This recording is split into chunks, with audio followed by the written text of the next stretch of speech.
This is T from TWBBQ, and you're listening to the Black Smoke Barbecue Podcast. Welcome to Black Smoke Barbecue. We are a collaborative group that focuses on different aspects of barbecue from pitmasters from all across North America. Barbecue is a culture, and we discuss topics, ideas, and the methods of it on the Black Smoke Barbecue Podcast. Our mission is to spotlight those lesser-known content creators in backyard barbecue, catering, food truck operations, as well as the African American experience in modern day barbecue. Sit back, relax, listen, and enjoy the show. Welcome back to the Black Smoke Barbecue Podcast, where barbecue is not only the code that we live by, it's the culture we embody. Hey, we got a great show ready for you guys. I'm here with two of the fellas from the crew. First, I got T from T-Dub Barbecue. What up, T? What's happening, man? What's going on with you? You know, I'm just chilling. I'm, just worrying about this weather fluctuating. I don't know if I should wear a t-shirt. I don't know if I should wear a sweatshirt. I don't know what I should do. How about you? Man, wear some shorts and sweatshirt and some flip-flops, man. You be all right. Just figure it out. Just figure it out. What you been up to, dude? Yeah. Nothing much, man. Pretty much the same. Trying to go through and figure out, like, should we have the heat on? Should we have the air on? Should we have nothing on at all? And when you don't make a decision, the weather makes a decision for you. Hadn't had any cooks. I wanted to do I got some leg quarters, some jerk marinated leg quarters in the refrigerator. I saw that recipe that Papa Joe used, so I'm trying that out. The winds were way too high yesterday, so I'm gonna give it a try tomorrow. And you have like this no burn alert thing in your area, right? Yeah. But that excludes like cooking and keeping yourself warm.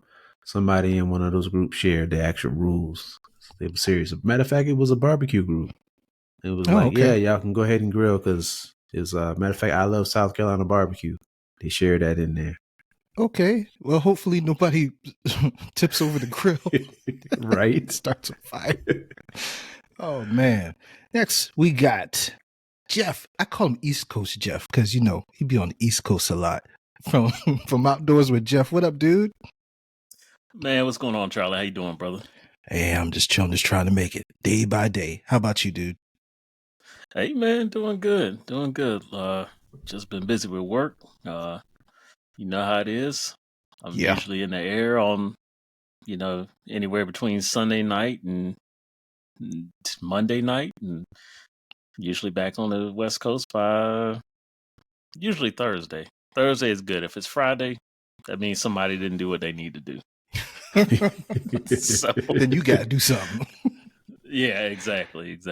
But doing good, man. Staying busy. Didn't get any cooks in last weekend. Just relaxed.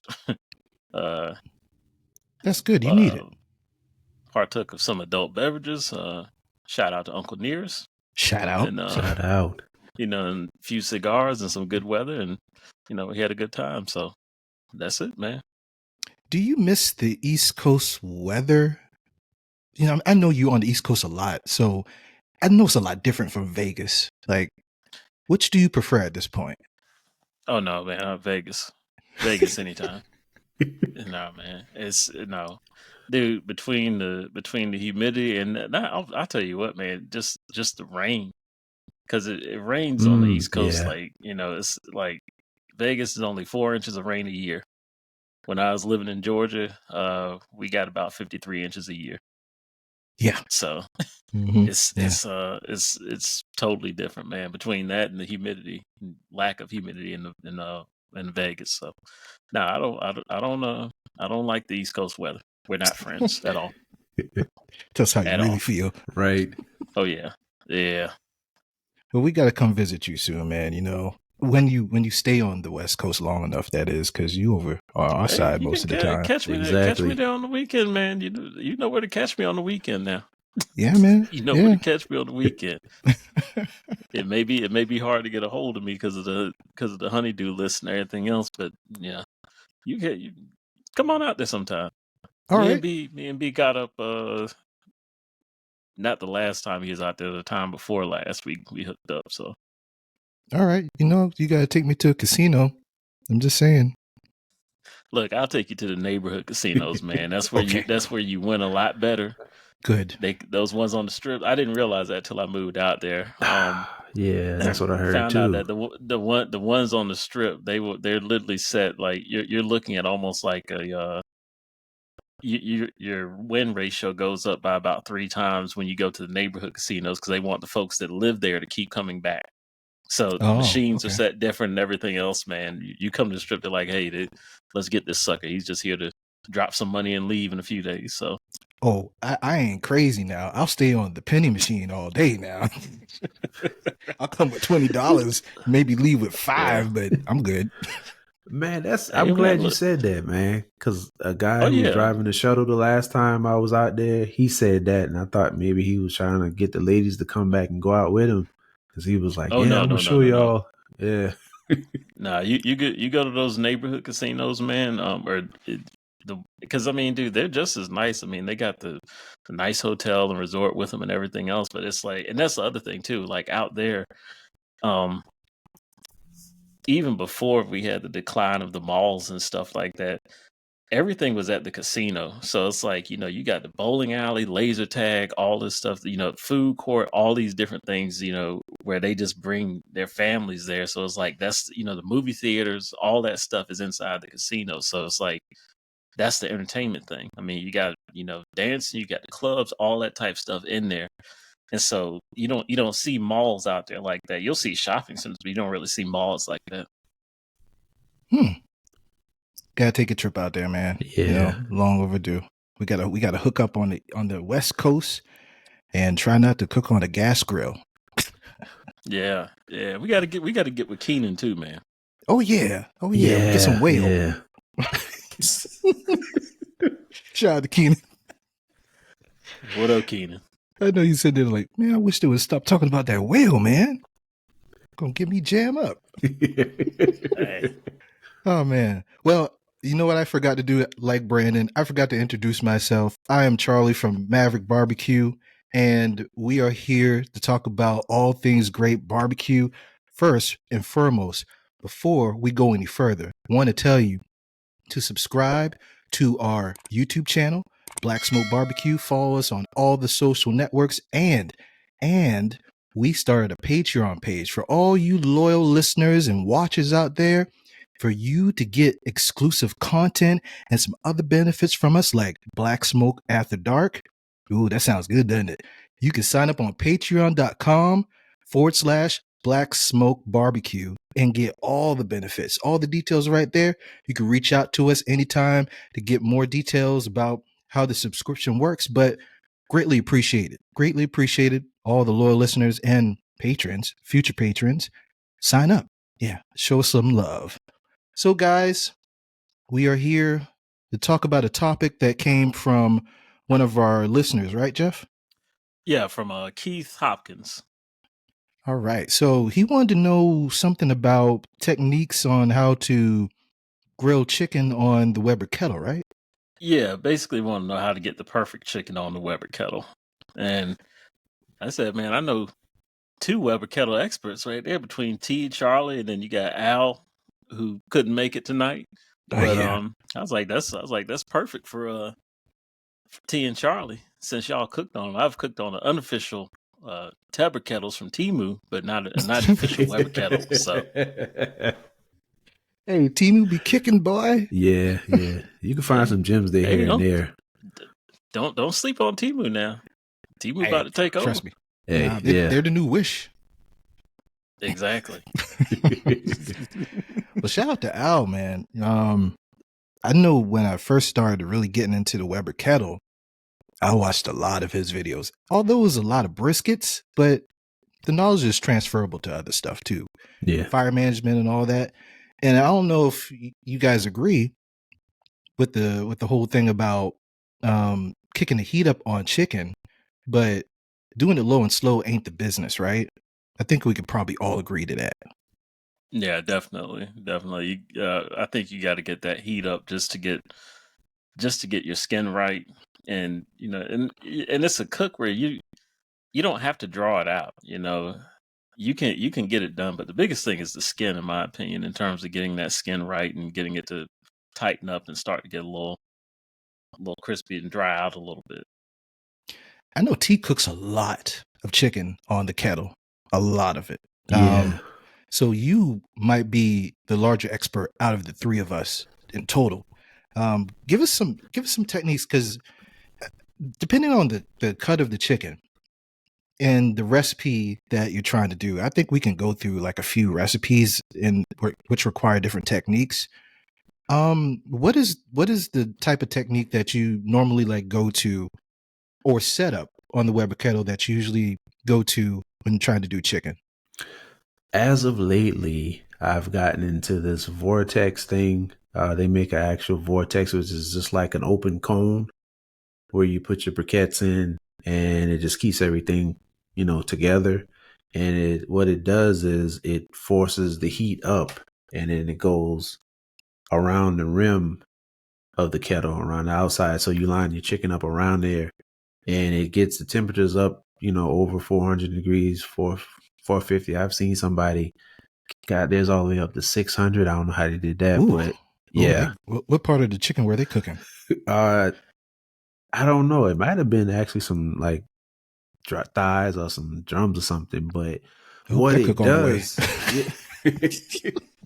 is it creates like this air fryer effect. And so it gets your chicken nice and crispy. And I'm in a group on Facebook, and what I use is actually like that heat deflector component. I brought that heat deflector, and they have like a rim piece, and it's wider. And so I think that's probably why I'm not experiencing the same things that everybody else is saying, because a lot of people were saying that they couldn't get their wings crisp. But I've done like a wet marinade and still got my wings crisp because of the heat. So I'm It's thinking the because circulation, right? yeah, I'm thinking because the area is bigger on what I'm using, and theirs, the cone is kind of small. Yeah. Yeah, but that's been my favorite so far, because just experimenting and see what all I can do. And the last thing that I did that was kind of cool is mine came with a warming rack. And so using that same vortex style method, I put some thighs up there. And of course, it raises it up closer to the top, so it was really catching the heat, man. Them thighs was done in half the time. Nice and crisp skin. And I did a wet marinade on that too. So I'm like, I don't know what y'all are doing, but I'm not having any problems, using this method, getting the skin crisp. Well, I wonder if it's a whole thing about, because it's just not, to my knowledge, the air in the temperature in the device itself, but it's the ambient temperature outside too, the wind, all that stuff, the moisture in the air, whatever. That's a good point. So Yeah. maybe that is a contributing factor to them not getting crispy skin. Or, and I want to throw a thought at both of you, or are they cooking it not skin side down enough on the heat so it can render that fat? Now, the people who were complaining the most, they were using like the party wings. Okay. So, and then the way it does, like, I flip mine, but honestly, you really don't have to flip it because it'll be done on both sides. It just will be brown on the top, but the way the heat goes, it basically cooks it on both sides. So maybe what you said, because I'm thinking some of the people who are in the group, they're not even, they don't even live in the United States. So that could have something to do with it too. I didn't even think about that. Yeah. How about you, Jeff? I tell you what, man, when I cook chicken, and keep in mind I'm not on a Weber, but cook on a variety of grills. I take a lot of time, and I focus in on the prep side. You know, if I can, I'll let my chicken. Same thing I always do with turkey. I'll let my chicken dry out in the refrigerator if I have time. So I'll let it sit there, on a rack, and let that air start to dry out the skin. Um, in terms of getting, the crispy skin, I'll find that I literally run usually about 350 for a minimum. I'm usually about 375 when I'm doing chicken, and that's usually on when I'm on the Kong, I got half the deflector in. So when I get near the end, I'll take it and I'll put it on that side that over direct heat to kind of get kind of crisp up and everything else. But the other thing I do too is I mix my chicken together. If it's wings or something like that, I take it and I get those in a bowl and I'm mixing them in, mixing the seasoning in, putting a little bit of oil on there. And I also come back during the cook and I'll spray a little bit of oil on there during that time once during the cook. And that seems to get me, positive results, but I'm always running at about 375. I don't really smoke chicken. I may start off smoking, try and get some extra smoke in there and have it running about 275 or whatever, maybe for 30 minutes if I got some good wood chunks in there, something like that, trying to impart some flavor, but I'm always kicking that temperature up. Yeah, that's a good method of doing it. And I think you mentioned a spraying fat onto the chicken, which would help crisp up the chicken a little bit more. I know Al talked about and showed on his videos where he uses duck fat, the duck fat spray. Have you guys ever used that before? Oh, yeah. I have not. I've been wondering about that. Jeff made me think of something just now. You could also, as far as prep goes, you can also use like a little bit of cornstarch or like baking powder. That helps the skin get crisp as well. Mm-hmm. That if is you true. add that in with your seasoning. So that's another tip. Yeah. Oh yeah. I don't know if y'all remember. I did a video a while back that had the where you took the chicken and seasoned it, and then you dipped all of them in cornstarch.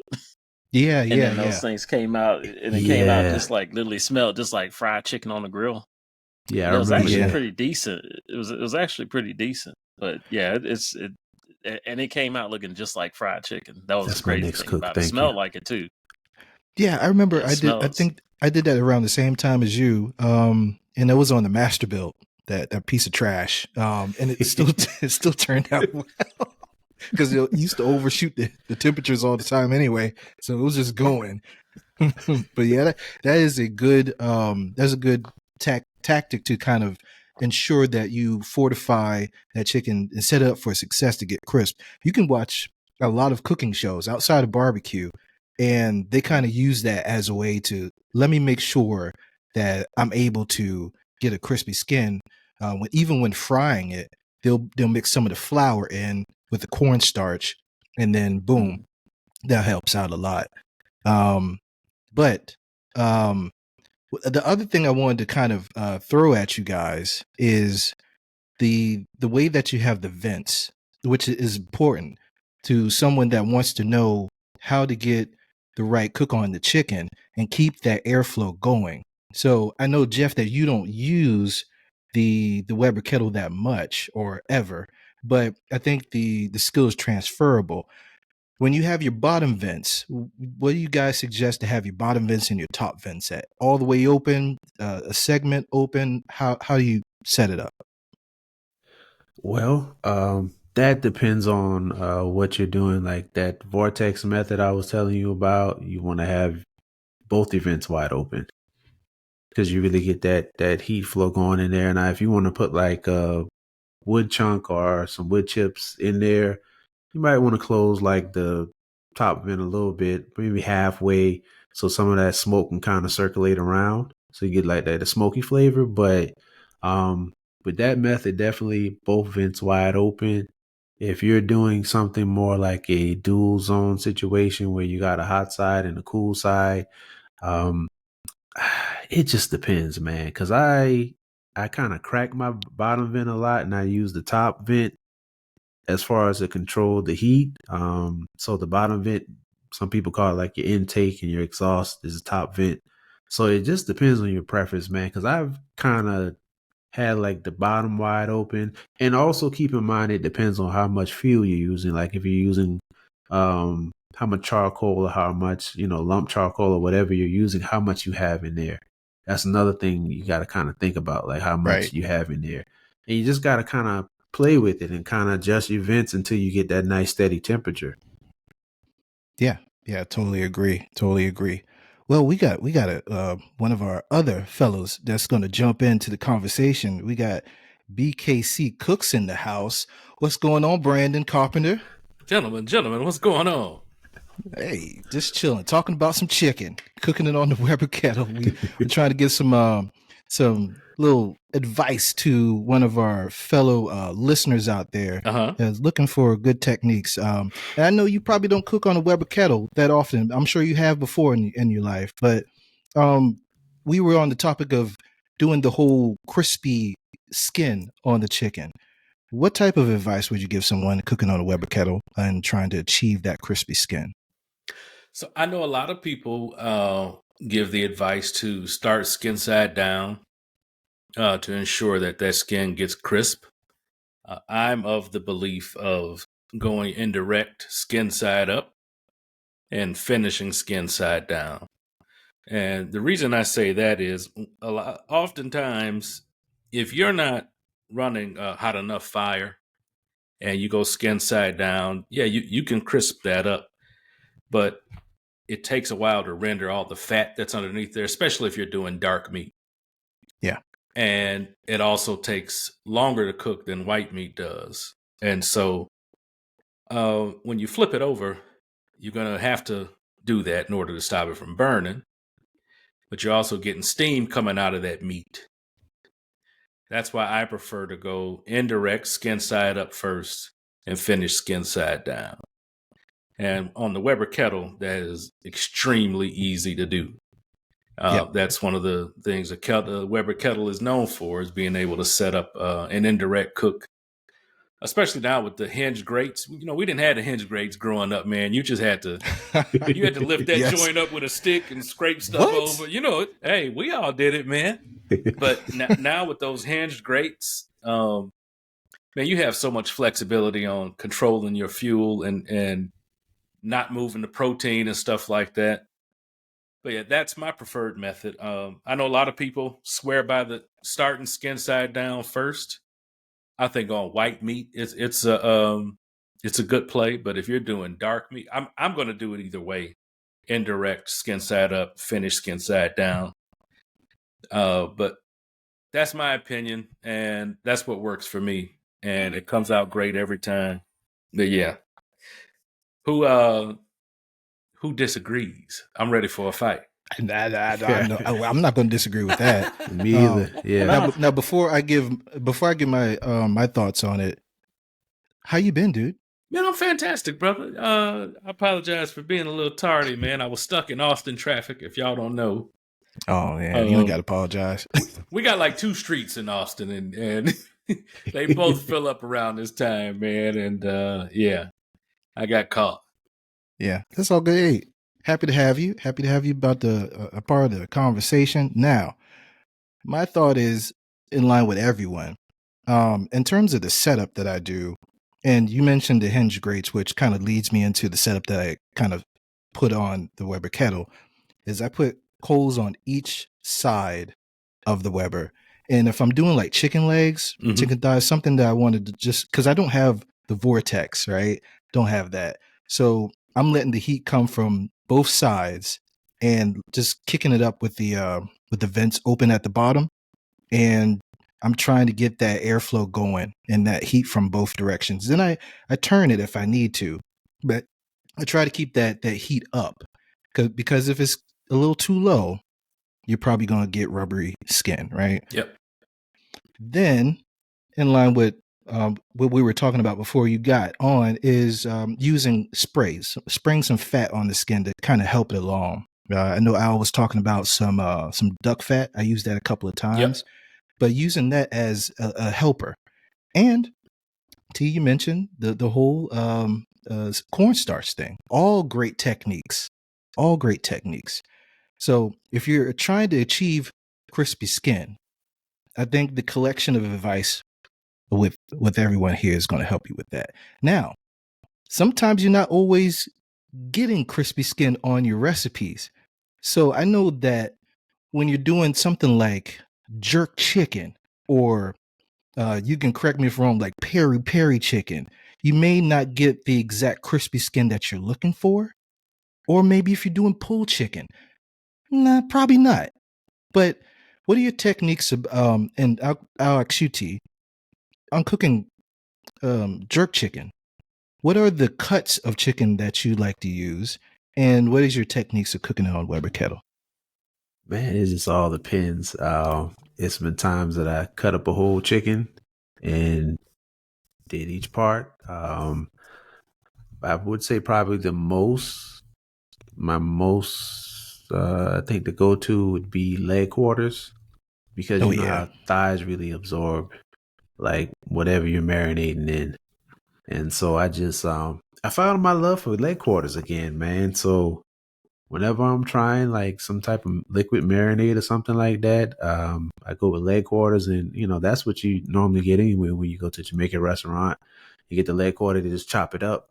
Yeah. So lately I've been using like a homemade mixture for my jerk marinade. There's one that I had been telling you about for years, and I sent it to you. I finally Oh, from made that. Pinterest? Yeah. Yeah, I think so. No, it was from Vice. Vice, that's right. Yeah, I can never pronounce the chef's name, but I've made that like 2 or 3 times, and it's really good, man. It's whoo. But When T says it's good, that means the hey, flavor goes down to the bone. to the bone, man. Because the ingredients are like some tamarind paste, and then you got soy sauce and what's the other, Worcestershire sauce, and of course you got your peppers. It's hard to find Scotch bonnet. So of Yeah. course habanero and allspice. I use like the allspice berries, and I grind them up. It's a whole thing, but I do at least overnight. But if I can, I do 2 days, Yeah. because that's when it really gets in there, man. And then Yeah. I just put them over the coals for a while, man. Let hit both sides, and then I take it off, and then I'll put it over to the indirect side, and let it do what it do. Get some a little bit of smoke on there, but then I bring it right back over to finish it off. And sometimes I let the flame kiss it a little bit. It just all depends, man. Oh, you got to let the flame kiss it a little bit. Yeah, It just man. depends on how I'm feeling. Oh, Just get yeah, consent. man. Yeah. Yeah, T, when you're doing jerk, brother, I think you nailed it, man. I don't know if all of us have been down to the island, but been to Jamaica many times, was married there. And I watched many of those brothers, man, doing jerk chicken. And they usually do it on like a barrel grill. And a lot of times it's just an open half barrel. Sometimes they don't even have a lid. Oh yeah. Sometimes it does. Just depends on the guy. But they are constantly flipping because it's a direct cook. And don't get me wrong, it's they don't get so much of a flame kiss because they're in a pretty deep barrel, at least all the times I've seen it. But it's still direct, and just like you were saying, T, by the nature of the ingredients in that marinade, there's a lot of sugars in there. Even though it's not a sweet product, there are a lot of things that brown quickly. And so, yeah, if you're going direct, especially if you do want some crispiness to the skin on that chicken, man, that is a constant dance. And those guys are working. I mean, there's no closing the lid and sitting back. If they close that lid, it's for a minute or two, and then they're right back at it.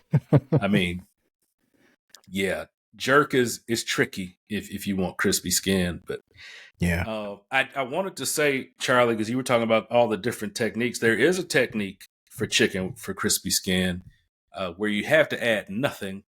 It's just time. And that is you pat your chicken dry and let it stay in the fridge uncovered, unmolested for a day or two or longer. You say I'm molested. Yeah. And brother, you're going to get really nice, even crispy skin. Yeah. Because for sure that moisture is being drawn out. It forms a pellicle almost the way that when you start dry aging beef. Just with this, you don't have to cut it off. It's just getting hard and dry. But when the heat kisses it,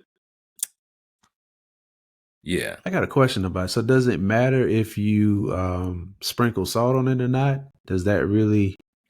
So it inhibits it because that salt is going to pull moisture up out of the skin. Got it. Okay. And so what I do if I'm doing that, I will salt it or season it right before I'm putting it on. We like you to meet Sweet Charlene. the barbecue seasoning created from family bonds that is low in sodium but high in flavor. It doesn't matter if you're a beginner or a seasoned pitmaster. Level up your barbecue game with this dry rub that has amazing taste and great color. Go to EddieWrightBarbecue.com right now and order your choice between the 6-ounce shaker bottle, the 16-ounce bag, or my favorite, the 32-ounce bag, and start rubbing your beef, pork, and poultry the right way. And a lot of French restaurants that serve a lot of roasted chickens, man, they will hang those things in their walk-ins 2 or 3 days before service and let them dry like that. And they will truss them, keep everything even.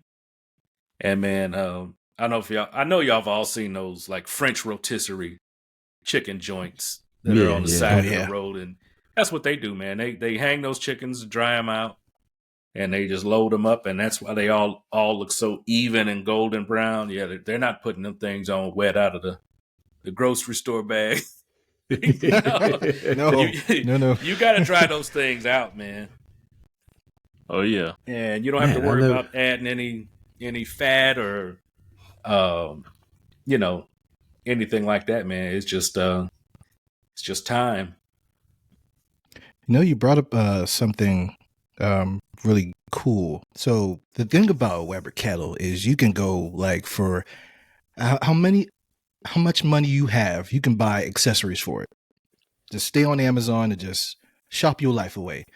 And you mentioned rotisserie. Yeah. So that's another way that you can get a really good chicken place your coals appropriately and put it on that spit and just let that sucker roll. I'm telling you, man. Oh, man. That rotisserie ring is a bastard, man. Yes. Dude, like you said, there's just so much you can do with it, man. It's like a Swiss Army knife. But yeah, that rotisserie setup, man. I know CJ has used it. Our brother CJ, Black Smoke brother. Yes, sir. He's used it. And I like the way he does it, where he puts coals on either side. There's nothing directly under the rotisserie, but you got heat coming up both sides of it.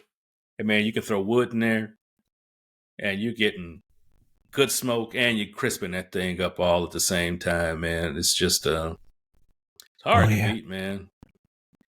Yeah. The only thing I don't like about doing with the spit is, it's another thing to wash, right? But that's true. It's worth it. Boy, that thing is a beast to clean up. It is, man. You better have some high grade steel wool and a good degreaser, because I don't know what it is. I don't know if it's just the heat just really likes to bake that chicken fat onto those things or what it is. But yeah, it is feels like it. It is a pain, man. Yeah.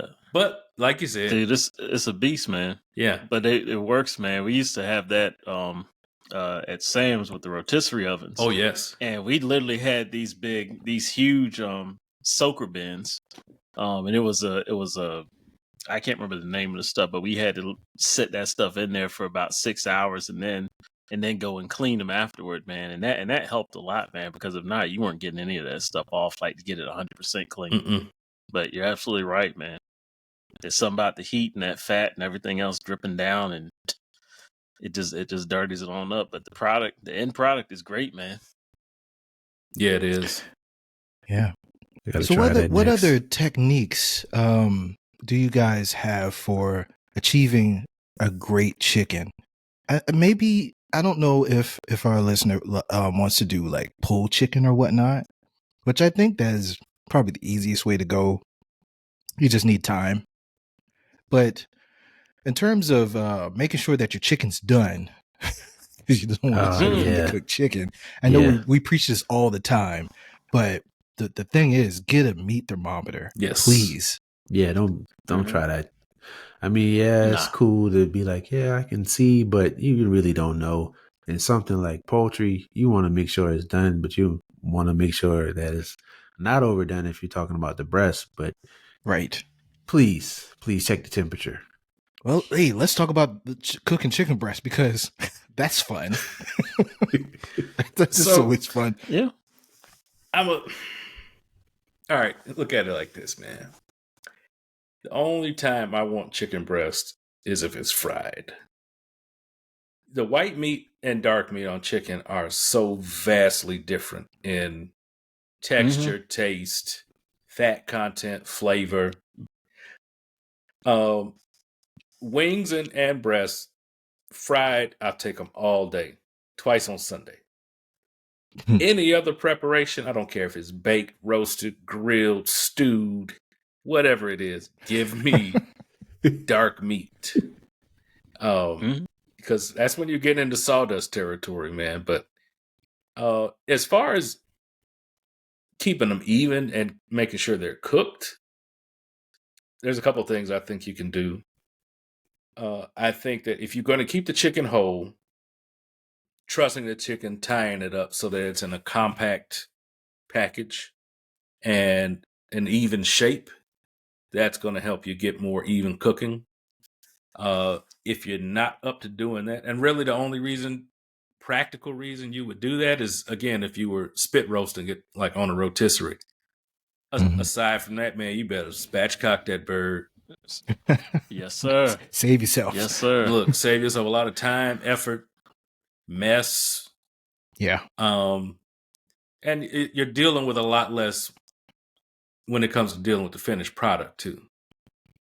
Because it's so easy to cut that into halves, quarters, or individual pieces, after you spatchcocked it. Man, nobody wants to be carving a chicken up like it's Thanksgiving, man. You want to get the pieces of that bird on those plates, man. So yeah, I think spatchcocking is for sure the way to go if you're doing anything other than rotisserie. That's just my opinion. So, in terms of spatchcocking, I know that is cutting out the back, the spine of the chicken. Do you guys prefer that method or cutting straight through the breast part? I cut through the breast.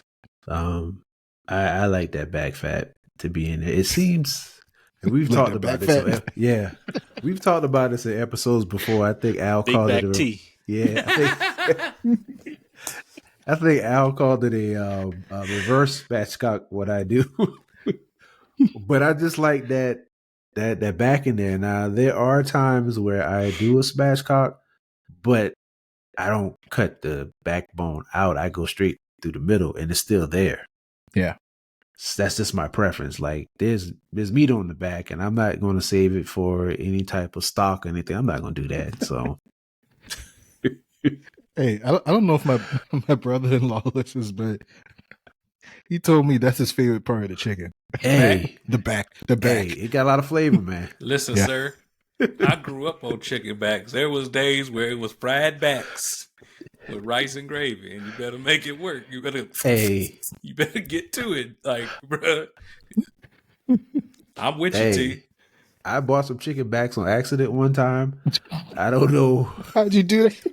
What was going on? I thought it was some thighs. Oh man! Just rushing in the store. You didn't look at all. No, man. This was like, man, probably was in my early 20s. Got to the house, opened that pack, and I'm like, what is this? And then I actually looked at the wrapping, and I was like, chicken backs? I was like, why would you package these? And it was so nice in the package. Oh, yeah. They had them lined up and stacked up, didn't they? Yeah. Sure. And guess chicken what ribs. I did? I seasoned them up, and I threw them in the oven, and they were good. Man. Yeah, I mean, look, don't get me wrong, man. I had a fantastic childhood.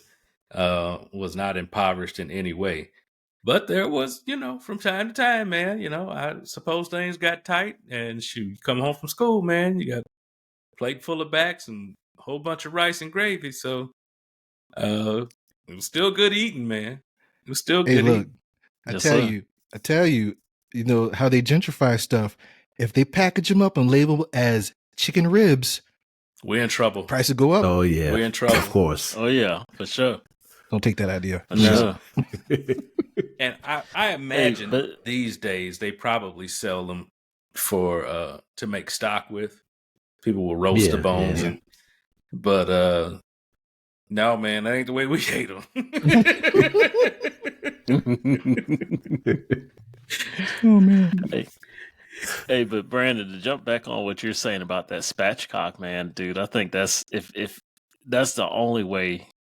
Uh, Unless somebody's specifically asking for a whole bird, I will spatchcock every time, and I take mine a little bit further.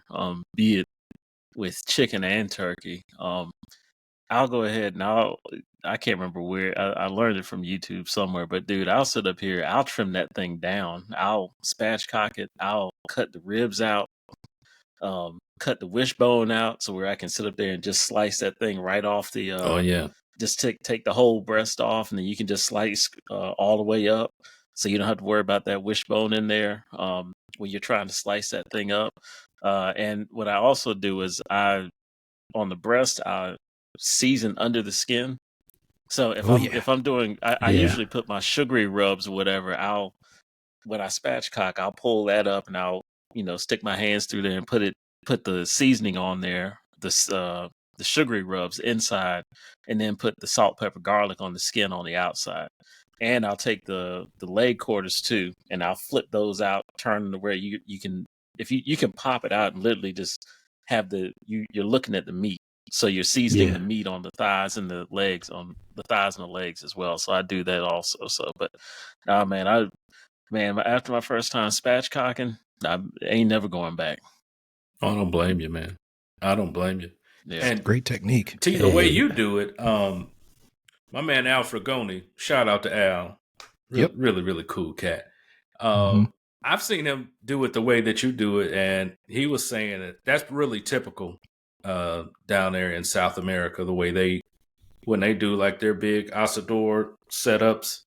Oh yeah. Yeah, they'll go straight down the breast because it's even cooking, but like you said, you're really not losing anything because you're just basically splitting it. With what we call the traditional spatchcock, you are, like you said, you're losing that spine, so you're losing a good amount of skin, some meat, things like that. But yeah, if you're just slicing the breast and then snapping that back to make it, lie more flat, you're not losing nothing. Totally agree. Yeah. And occasionally I'll do a whole chicken just because now when I'm doing, of course, like a beer can chicken, I just did one for the first time on the Weber. That's one of my favorite ways to do a whole chicken is beer can. Yeah, man. And that's you talking about juicy. That's good eating, man. We man. talked about that the last time. Yeah, I think it is highly underrated when done right. Especially now, talking about on the Weber kettle, the way that you can set that up, you would do that same way you do the rotisserie. Put coals on either side, let that heat hit that bird from both sides, and let it steam from the inside out. You got your hands on something there, man. Especially if you season that thing up. Yeah. Don't mess around and brine it. Oh boy. Yeah, that's right. Yeah. You're gonna see nothing but elbows. Right. There you go. Oh man, that was some great advice that you guys gave, and hopefully it would help everyone out there achieve a better chicken. Because who doesn't like I got chicken? one more thing. Go for it, man. Before we wrap. Also, when you're cooking multiple pieces of chicken, another reason why you want to check the temperature is because each piece of chicken is not going to cook the same. Amen. And because of the different sizes and because of the different heat spots on your grill. So don't just assume because you put them all down at one time, they're all going to be done at one time. You got to check each one individually. You may have some that's already done. You may have some that's lagging behind. You just, got to kind of check them out. You just can't assume, especially with chicken. You don't want to get people sick. And don't be afraid to move the chicken around. Yes. Trade place with each other. Play musical chairs with them. If one is cooking too fast, move it over to the cool spot. The other one cooking too slow, tell the other one to get out of the way. You might have a big piece of chicken over here and a small piece of chicken over here. Yep. Just use a little, common sense and just pay attention to what you're cooking. And, I know we mentioned this in the past. Don't put foil on the grates. Don't do that. No. Please don't. Please don't. Clean your nasty ass grill. You're gonna have Yeah. foil on the chicken. Mm-hmm. Yeah. And some Exactly. people We do have that. sauce on it. Yeah, You know, and have don't. sauce and foil. I think we've all agreed. Sauce the chicken and pull it off. Don't try to glaze the sauce. Bad move. No. Nah. Half your chicken Yeah. gonna be left on the grill, Yeah. Yep. Or it's gonna be caramelized a little bit too much. aka burnt. Yep. Yeah. No, heat up your sauce it, and then off she goes. And I know we said we're done, but that's a good tip. Heat up your sauce. And goes with any protein that you're cooking. Don't put cold sauce on progressively cooking meat. No, Right.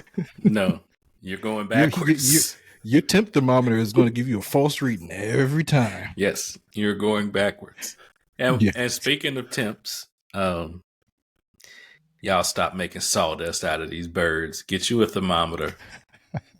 Yes. And get a good quality chicken from a purveyor that you trust. Stop overcooking these chickens. Yeah. Do yourself a Absolutely. favor. Jeff, what temperature no. do you go on white meat? Man, honestly, with breast, I'll hit about 158. And then, wings out. Wings, I'll let those things, I'll let them, I'll let those run up. I may get those may be about, maybe one. I'm more so concerned with the skin on the wings. Yeah. That's really my thing. I mean, you're not really going to hurt a wing from that aspect. But my thing mainly is until the skin is good. So my temperatures are normally higher on wings, but on breast, I'll pull those things at like 157, 158, and let it rest and take that thing all the way up. I'm the same way. Yeah, and dark meat, I will go. Honestly, I'm happy like 180. Yeah. Because dark meat needs to render. It does. If you try to eat dark meat at 165, it's gonna be done technically. Yeah. But it's not gonna It's be not fun gonna to be eat. No. Texture is not No. going to be great. It's not gonna be No. fun to eat. You're gonna be fighting that bird, man. I think 180 for me on dark meat. I can even go high 185, honestly. Especially if I'm getting nice crisp skin. Mm-hmm. That's a sweet spot for me. But hey, like I've told y'all before, trust your government. They would never lie to you.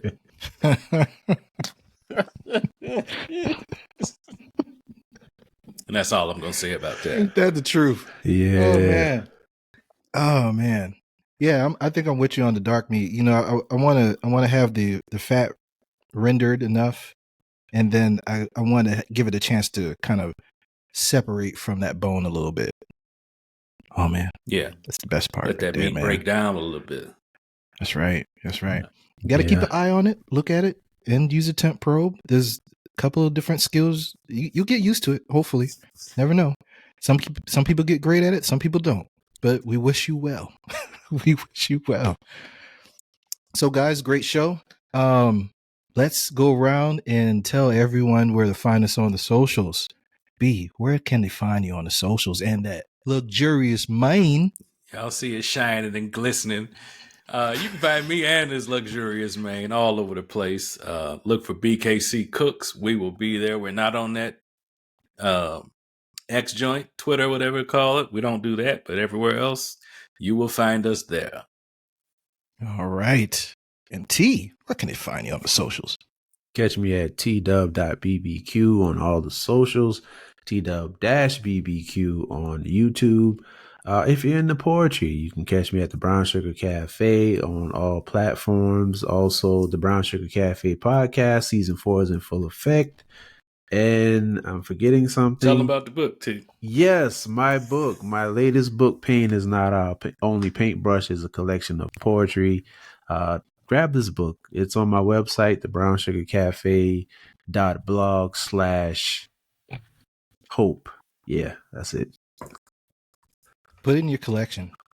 Really good. Really good. Hey, we got a dude named East Coast Jeff. Tell him where to find you, dude. You can find me at Outdoors with Jeff. That's GEOFF on YouTube, Instagram, Facebook, TikTok, fan base, and we're gonna have to make a decision on Black Planet because I'm trying to talk about food, but they talking about something else. So we're gonna see what something else. Talk about it. Yeah, man. We're gonna say that for after dark. Yes. We'll talk about that after dark. Yeah. Hey, speaking of that, you can find me everywhere on the socials when you see the name Charlie Maverick. But what I want y'all to do is subscribe to our YouTube channel and all our social networks, Black Smoke Barbecue Podcast. And if you want to catch that conversation about Black Planet and such, check out our Patreon page, patreon.com/Black Smoke Barbecue, because we're doing Black Smoke After Dark, baby. That's where it really goes down. That's where it really goes down. But hey, guys, great show, great topic. I hope you guys out there that are listening enjoyed the show. Let us know how we did. Leave us a comment. Talk to us a little bit. We'll see you on the flip side. And this has been another Black Smoke Barbecue podcast. We is out. There you go. Peace. Later.